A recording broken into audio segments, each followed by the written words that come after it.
I died 800 feet underwater, but didn't come back alone. I've spent more time alone with my thoughts than most people, but ever since the accident I don't feel alone in my head anymore. I used to be a deep water welder.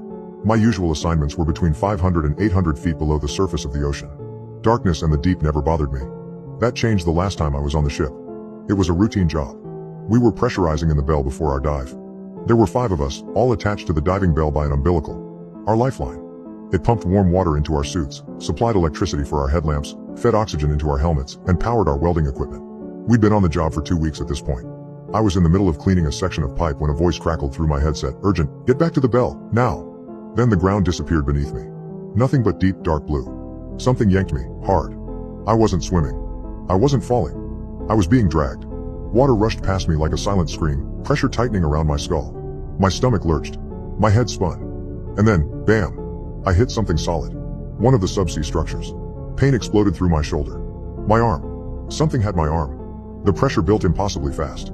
It felt like teeth, like a vice, like something was biting down with slow, deliberate force. Then a pop. A hot, wet explosion of red filled the water. Silence. My headlamp flickered, then died. Utter, perfect darkness swallowed me whole. I was floating. My body numb, my mind scrambling to understand. My right arm was gone. Just gone. Then, thud. I hit the seafloor. My helmet clanked against my skull. Everything was wrong. I didn't know if I was alive or dead. The silence was overwhelming. Not just quiet, absence. No bubbles, no distant creaks of the ship above, no hum of my suit's systems.